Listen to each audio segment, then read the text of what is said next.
Assalamualaikum warahmatullahi wabarakatuh. Selamat datang di pembelajaran hari Senin, materi pelajaran seni budaya. Apa kabar kalian hari ini? Baik-baik saja? Siap menerima pembelajaran hari ini? Baiklah, karena kemarin ada tugas, diselesaikan dengan baik tugasnya, dan sekarang kita masuk pembelajaran baru tentang pembelajaran seni budaya. Materi yang akan kita Ibu sampaikan, Ibu screen dulu ya.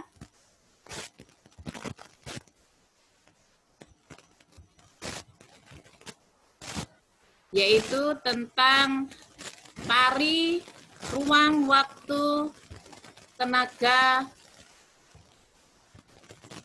pada gerak tari. Kompetensi dasarnya adalah memahami gerak tari berdasarkan unsur ruang, waktu, dan tenaga. Tujuan pembelajarannya sama dengan kompetensi dasarnya. Sekarang, apa itu tari? Indonesia merupakan salah satu negara yang terdiri atas ribuan pulau. Pulau-pulau ini memiliki masing-masing budaya khas dari daerah tersebut. Nah, karena budaya khas itu ada di dalam wilayah tersebut, maka menambah khasanah budaya bangsa Indonesia.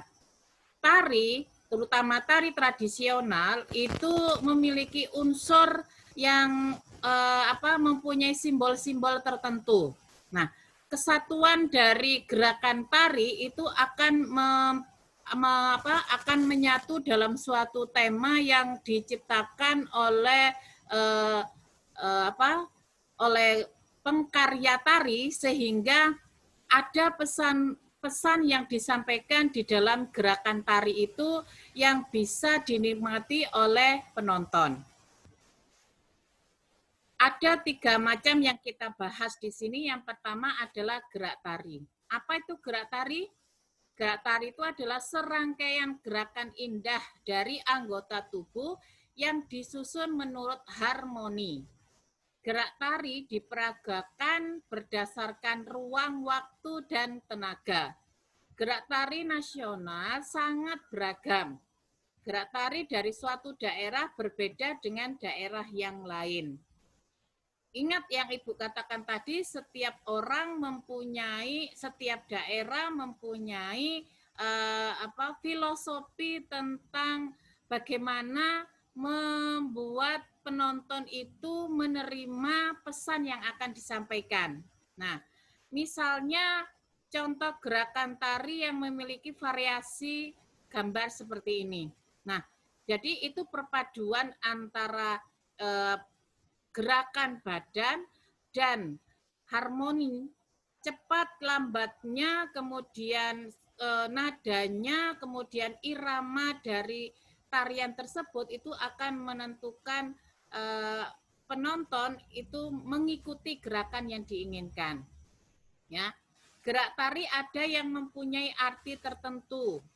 Yang mempunyai arti tertentu itu disebut gerak maknawi karena ada artinya. Kalau misalnya hanya mementingkan keindahan dari gerakan tari saja, maka itu dinamakan gerak murni. Jadi, gerak tari itu adalah bahan utama dari tari.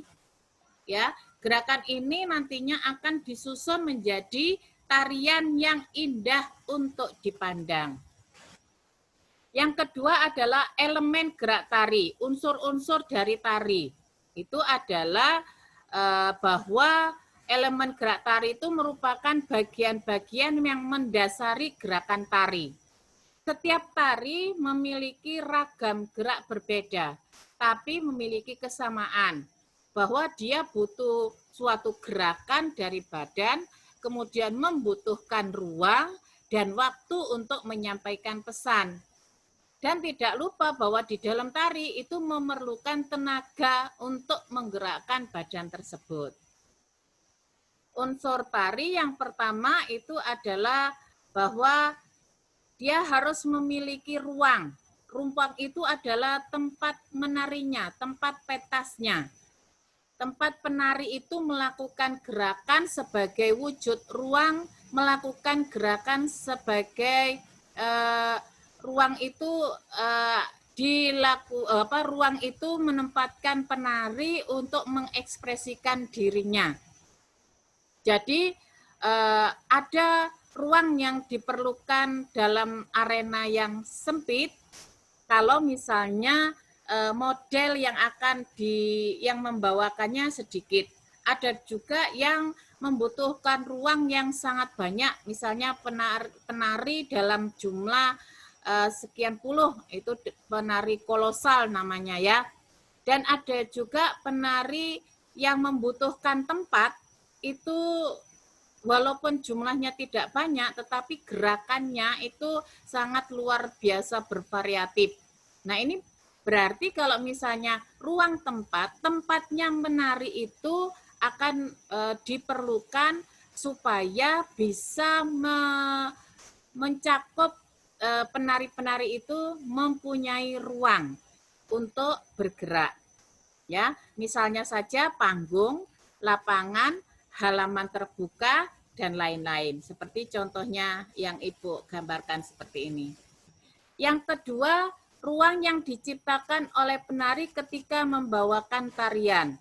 Gerakan yang besar tentu menggunakan ruang yang cukup besar, dan gerakan yang kecil menggunakan ruang yang tidak luas. Contohnya adalah beberapa orang yang menirukan gerakan menari seperti ular naga seperti ini, ya. Karena gerakannya sangat dinamis, membutuhkan ruang yang lebih, maka dia harus membutuhkan daerah ruang yang sangat luas, gitu, untuk mengekspresikan gerakan tarinya tersebut. Yang Ibu contohkan di sini adalah ketika penari harus menirukan gerakan burung terbang.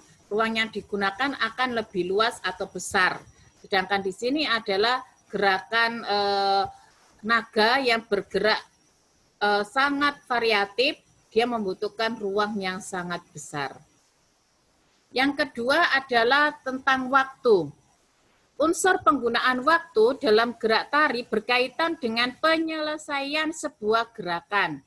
Unsur waktu dalam tari terkait dengan masalah ritme atau irama gerak yang dibawakan sekaligus yang mampu memberikan nafas tarian sehingga tari tampak lebih hidup dan dinamis. Rangkaian gerakan yang dihasilkan oleh tenaga dan ruang yang telah disusun tersebut dalam proses melakukannya membentuk sebuah wujud waktu. Wujud waktu tersebut penggunaannya dapat dibedakan menjadi 3 macam. Ya, Ibu gambarkan seperti ini. Tari kecak dari Bali ini memerlukan orang yang sangat banyak. Disuarakan dengan mulut yang bervariasi intonasinya dan ritmenya. Nah, untuk menggambarkan tarian ini memiliki step atau langkah-langkah tertentu cepat lambatnya, itu memerlukan waktu sampai orang yang melihat yang ada di sekelilingnya ikut mengikuti apa yang disampaikan oleh beberapa orang yang berkumpul ini. Jadi konotasinya dalam selang waktu tertentu tarian itu tersampaikan.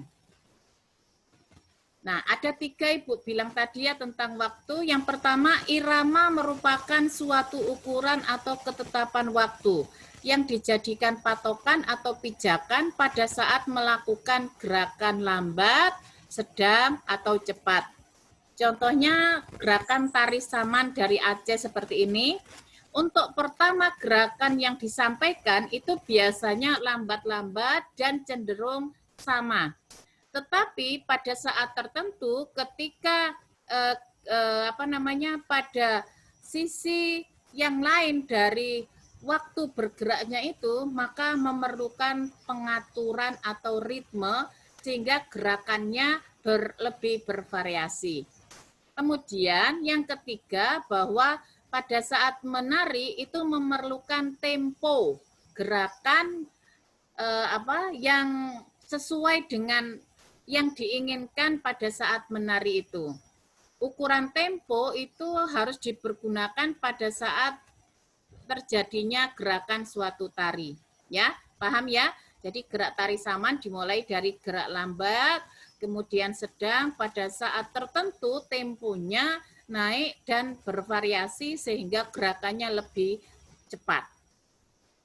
Yang ketiga adalah masih tentang waktu. Elemen waktu berkaitan dengan ritme. Ritme itu adalah temponya gerakan tadi, ya. Dan ritme tentang tubuh dan ritme tentang lingkungan.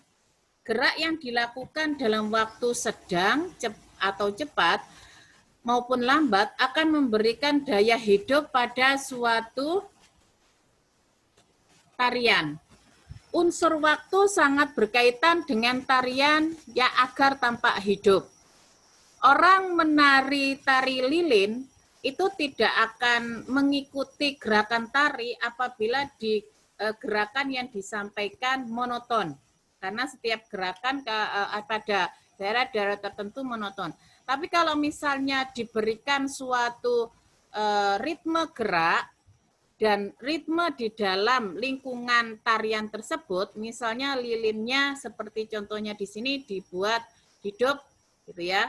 Jadi lilinnya dinyalakan, maka nanti akan memberikan efek berbeda di dalam tarian tersebut, ya, sehingga bisa dinikmati. Tempo mampu menghidupkan suatu tarian, dan cenderung tariannya akan bervariatif dan berubah-ubah untuk mengungkapkan apa yang diinginkan oleh si pencipta tari. Yang ketiga adalah tenaga. Tenaga adalah kekuatan yang disalurkan dari seluruh tubuh untuk melahirkan adanya gerak tari. Tenaga ini berbeda-beda penyalurannya. Yang penting apa yang disampaikan ke dalam tari itu akan membawakan tarian secara proporsional. Artinya si penari itu akan membawakan tariannya sesuai dengan makna tari tersebut. Apakah tenaganya yang digunakan itu cukup besar atau sedang-sedang saja, dalam hal ini yang halus. Ya, ini adalah contoh gerakan tari para laki-laki menggambarkan tentang sesuatu. Apa yang membedakan, di mana letak perbedaan pengeluaran tenaga pada saat menari? Gerak tari jenis putri menggunakan tenaga relatif lebih lemah atau halus bila dibandingkan dengan gerakan tari jenis putra. Pada ragam-ragam gerak dalam suatu tarian pun mendapat pengaturan tenaga yang berbeda. Coba bandingkan gambar gerakan tari campuran laki-laki dan perempuan ini, kemudian gerakan tari perempuan saja dan gerakan tari laki-laki, maka energi yang dikeluarkan, tenaga yang dikeluarkan jauh lebih banyak gerakan yang dilakukan oleh para pria seperti ini. Kalau misalnya campuran itu cenderung bervariatif, ya. Semoga bisa memahami materi yang Ibu sampaikan, ya. Ini adalah gerakan tari kolosal memerlukan ruang, kemudian ini gerakan tari bersama-sama dilakukan oleh jenis putri, kemudian ini adalah gerakan tari putra yang sendiri memerlukan ruang yang tidak terlalu banyak, atau gerakan tari modern seperti ini. Dan ini memerlukan ruang yang cukup besar karena mengekspresikan dari lakon atau watak yang disampaikan. Sekian informasi dari Ibu, mudah-mudahan memang bisa memahami materi. Assalamualaikum warahmatullahi wabarakatuh.